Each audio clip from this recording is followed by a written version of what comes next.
নমস্কার বন্ধুরা, আমার নাম মিতালি। আমাদের এই চ্যানেলটিকে যারা ভালোবাসেন তাদের প্রত্যেককে অনেক অনেক স্বাগত জানাই। আজ আমি আপনাদের সঙ্গে যে গল্পটি ভাগ করে নেব তা আমার জীবনের এক গভীর, গোপন এবং নিষিদ্ধ অধ্যায়ের কাহিনী। এটা কোনো বানানো কথা নয়, এ আমার নিজের জীবনের অভিজ্ঞতা। এমন একটা সম্পর্ক যার কোনো সামাজিক নাম ছিল না, কোনো মর্যাদা ছিল না, অথচ যার টান আমাকে তিলে তিলে শেষ করে দিয়েছিল।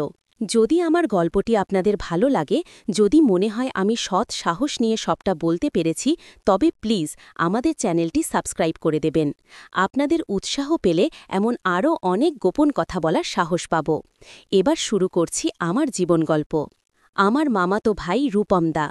আমাদের দুজনের বয়সের পার্থক্য ছিল বছর 7 রূপমদা ছিল শান্ত কিন্তু ভীষণ হাসিখুশি একটা ছেলে। ছোটবেলায় যখন পিসির বাড়িতে যেতাম তখন রূপমদাই ছিল আমার খেলার সাথী, আমার হিরো। আমার কোনো আবদারই সে ফেলত না। দুপুরের দিকে যখন পিসির বাড়ির বড়রা একটু বিশ্রাম নিত, তখন আমরা চিলেকোঠার ঘরে বসে রাজ্যের দুষ্টুমি করতাম। কখনো লুকোচুরি, কখনো গল্পের বই পড়া, যা খুশি তাই। ছোটবেলাটা ছিল সরল, পবিত্র। কিন্তু সময় তো আর এক জায়গায় দাঁড়িয়ে থাকে না। দেখতে দেখতে আমিও বড় হয়ে উঠলাম, আর রূপমদাও কলেজ শেষ করে চাকরিতে ঢুকল। মাঝে অনেকটা সময়ের ব্যবধান। স্কুলের ছুটি ছাড়া আর দেখা হতো না। যখন ক্লাস 10-এ পড়ি তখন একদিন পিসির বাড়ি গেলাম। গিয়ে দেখি রূপমদা আগের চেয়ে অনেক পাল্টে গেছে। শরীরের কাঠামো আরও মজবুত হয়েছে, মুখে হালকা দাড়ি আর চোখে যেন এক গভীরতা। প্রথম দেখাতেই আমার বুকের ভেতরটা কেঁপে উঠেছিল। ছোটবেলার সেই খেলার সাথীটা কখন যেন আমার কাছে একজন পুরুষ হয়ে উঠেছে আমি নিজেই টের পাইনি। সেইবার পিসির বাড়িতে 2 সপ্তাহ ছিলাম। লক্ষ্য করতাম রূপমদা কেমন যেন আর চোখে আমাকে দেখত। যখন আমি শাড়ি পরতাম তখন ওর চোখটা যেন আমার শরীরের বাঁকে আটকে যেত। আমি লজ্জা পেতাম, কিন্তু ভিতরে ভিতরে আমার শরীরের রন্ধ্রে রন্ধ্রে একটা অজানা শিহরণ তৈরি হতো। আমি বুঝতে পারছিলাম আমাদের শৈশবের সম্পর্কে একটা নতুন মোড় আসছে, যে মোড়টা সমাজে নিষিদ্ধ। একদিন দুপুরে ছাদে কাপড় তুলতে গিয়েছি। রূপমদা তখন মোবাইল দেখছিল। আমাকে দেখে মোবাইলটা নামিয়ে বলল, কিরে মিতালি, তুই তো বেশ বড় হয়ে গেছিস, চেনাই যায় না। আমি মাথা নিচু করে বললাম, আর তুমিও তো আরও হ্যান্ডসাম হয়ে গেছ। কথাটা বলেই আমার বুক ঢিপ ঢিপ করতে লাগল। এটা কি বললাম? রূপমদা কাছে এসে দাঁড়াল। আমাদের মধ্যে মাত্র 1 ফুট দূরত্ব। ওর শরীরের ঘ্রাণ আমার নাকে এসে লাগছিল। একটা অচেনা উত্তেজনা আমার শরীরকে যেন গ্রাস করতে শুরু করল। রূপমদা বলল, তোর চোখ দুটো যেন কেমন কথা বলছে মিতালি, কি ভাবছিস? ওর এই ইশারা, এই প্রশ্ন, আমার মনে হল রূপমদা যেন আমার মনের গোপন কথাটাও পড়ে ফেলেছে। আমি কোনো উত্তর দিতে পারিনি, শুধু চোখ নামিয়ে দ্রুত সেখান থেকে চলে এসেছিলাম। সেই দিন প্রথম বুঝলাম রূপমদা আমার কাছে আর শুধু মামাতো ভাই নেই। সময়টা ছিল গত বছরের পূজার ছুটি। রূপমদা তখন একটা কঠিন সময়ের মধ্যে দিয়ে যাচ্ছিল। ওর প্রেমিকার সাথে সম্পর্কটা ভেঙে গেছে, খুব ভেঙে পড়েছিল সে। এই সময়টাতে আমাদের মধ্যেকার দূরত্বটা আবার কমে এলো। আমি দেখতাম রূপমদা প্রায়শই নিজের ঘরে একা মন খারাপ করে বসে থাকে। ওর কষ্ট দেখে আমারও খুব খারাপ লাগত। একদিন গভীর রাতে সাহস করে ওর ঘরে গেলাম। গিয়ে দেখি রূপমদা চুপচাপ জানালার ধারে বসে আছে। আমি মৃদুস্বরে বললাম, রূপমদা, খুব কষ্ট হচ্ছে বুঝি? রূপমদা আমার দিকে তাকিয়ে কোনো কথা না বলে শুধু মাথা নাড়ল। ওর চোখ দুটো ভেজা ছিল। সেই মুহূর্তে আমার মনে হলো আমার সমস্ত আবেগ যেন শুধু রূপমদাকেই ঘিরে।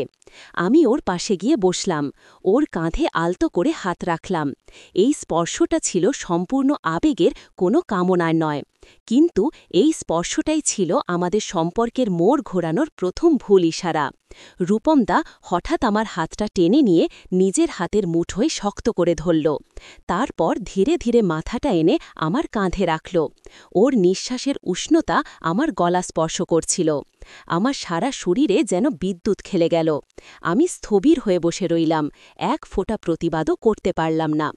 হঠাৎ রূপমদা আমার হাতটা আরও শক্ত করে ধরল। বলল, মিতালি, আমাকে ছেড়ে যাবি না তো? আমি মাথা নেড়ে উত্তর দিলাম, না রূপমদা, আমি কোথাও যাব না।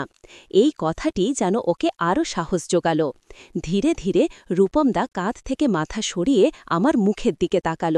ওর চোখে ছিল এক গভীর আকাঙ্ক্ষা, যা আমি আগে কখনো দেখিনি।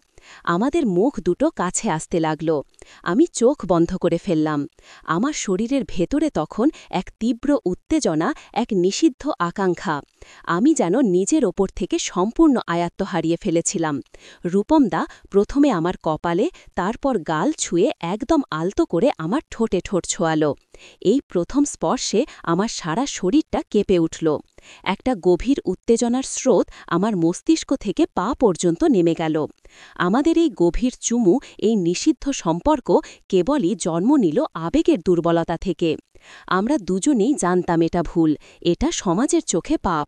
কিন্তু সেই মুহূর্তে আমাদের কাছে নিজেদের আবেগ ছাড়া আর কিছুই সত্য ছিল না। সেই রাতের পর থেকে আমাদের সম্পর্কটা বদলে গেল। আমরা দিনের বেলায় একদম স্বাভাবিক থাকার চেষ্টা করতাম। পরিবারের সবার সামনে রূপমদা শুধু মামাতো ভাই আর আমি মামাতো বোন। কিন্তু রাতের আধারে আমরা হয়ে উঠতাম পরস্পরের আশ্রয়। পূজার ছুটিতে সবাই ব্যস্ত থাকত বিভিন্ন কাজে, আর সেই সুযোগটাই আমরা নিতাম। রাতের খাবার শেষে সবাই যখন ঘুমিয়ে পড়ত, তখন রূপমদা চুপি চুপি আমার ঘরে আসত, অথবা আমি যেতাম ওর ঘরে। আমাদের দেখাগুলো ছিল একদম গোপন অভিসার। আমরা কথা বলতাম কম, কিন্তু আমাদের শরীর আর চোখ একে অপরের সাথে গভীর কথা বলত। আমাদের সম্পর্কটা ছিল সম্পূর্ণ আবেগের, যা ধীরে ধীরে শরীরের টানে নিষিদ্ধ নেশায় পরিণত হচ্ছিল। একদিন রাত প্রায় 2টো। রূপমদা আমার ঘরে এসেছিল। সেদিনের চাঁদটা জানালার কাঁচ ভেদ করে আমাদের ঘরের মেঝেতে এসে পড়েছে। সেই হালকা আলোয় রূপমদা আমার খুব কাছে এসে দাঁড়াল। রূপমদা আমার হাত ধরে টেনে বিছানার কাছে নিয়ে গেল। আমার হৃদস্পন্দন তখন চরম পর্যায়ে। আমি কিছু বলার আগেই রূপমদা আমাকে শক্ত করে জড়িয়ে ধরল। ওর পুরুষালী গন্ধ আমার নেশা ধরিয়ে দিচ্ছিল। সেদিন রূপমদা আমার শরীরে প্রথম হাত বুলাল। প্রথমে কপাল, তারপর গলা, কাঁধ ছুঁয়ে হাতটা ধীরে ধীরে আমার কোমরের দিকে নেমে গেল। রূপমদার উষ্ণ স্পর্শে আমি যেন নিজের নিয়ন্ত্রণ হারিয়ে ফেলছিলাম। আমার শরীরটা যেন নিজেই চাইছিল এই স্পর্শ। আমি কোনো কথা না বলে রূপমদাকে আরও শক্ত করে জড়িয়ে ধরলাম। আমার মাথাটা রূপমদার বুকের উপর রেখেছিলাম। ওর বুকের ধুকফক শব্দটা আমি স্পষ্ট শুনতে পাচ্ছিলাম। সেই শব্দটা আমার কাছে পৃথিবীর সবচেয়ে সুন্দর সুর মনে হচ্ছিল। রূপমদা ধীরে ধীরে আমার মুখে চুমু খেতে শুরু করল। এই চুমুটা ছিল দীর্ঘ, গভীর এবং আবেগে পরিপূর্ণ। চুমু খেতে খেতে রূপমদার হাত আমার শরীরে নামতে থাকল। ওর হাত যখন আমার শাড়ির আঁচলের তলায় প্রবেশ করল, তখন আমার সারা শরীর যেন কেঁপে উঠল। রূপমদা আলতো করে আমার শাড়িটা সরিয়ে দিল। চাঁদ আর ঘরের হালকা আলোয় আমি যেন রূপমদাকে বললাম, তুমি আমার, শুধু আমার। রূপমদা সেই রাতে আমার শরীরকে নতুন করে চিনিয়েছিল। এই গভীর সম্পর্ক, এই গোপন আদর, এটা ছিল ভুল, কিন্তু সেই মুহূর্তে এটা ছিল আমাদের কাছে সবচেয়ে বড় সত্যি। সারা রাত ধরে আমরা একে অপরের শরীরের উষ্ণতা অনুভব করেছিলাম। এই অবৈধ সম্পর্ক, যার কোনো সামাজিক নাম ছিল না, কোনো ভবিষ্যৎ ছিল না, তা সত্ত্বেও আমরা সেই রাতের প্রতিটি মুহূর্ত বাঁচতে চেয়েছিলাম। আমাদের এই গভীর সম্পর্কটা বেশিদিন গোপন থাকল না। পরিবারে একদিন একটা গোলমাল শুরু হল। রূপমদার বিয়ে ঠিক হচ্ছিল অন্য একটি মেয়ের সাথে। রূপমদা মানা করতে পারেনি, কারণ সে নিজেই জানত আমাদের সম্পর্কের কোনো ভবিষ্যৎ নেই। কিন্তু আমি মানতে পারছিলাম না। আমি রূপমদাকে চাপ দিচ্ছিলাম যাতে সে সবটা বলে দেয়, কিন্তু রূপমদা সমাজের ভয়ে চুপ করেছিল। একদিন এক মারাত্মক ঘটনা ঘটল। আমার পিস্তুত বোন নন্দিনী কিছু একটা সন্দেহ করেছিল। সে একদিন আমার ঘরে ঢুকে আমার আর রূপমদার কিছু গোপন ছবি তুলে নেয়। সেই ছবিগুলো ছিল খুবই ব্যক্তিগত। নন্দিনী আমাকে বলল, জানিস মিতালি, তোর আর রূপমদার ব্যাপারটা আমি জানি। তোরা যা করছিস সেটা সমাজের চোখে পাপ। আমি যদি এই ছবিগুলো ফাঁস করে দিই, তাহলে কি হবে? আমি ভয়ে কেঁপে উঠলাম। নন্দিনী আমাকে ব্ল্যাকমেল করতে শুরু করল।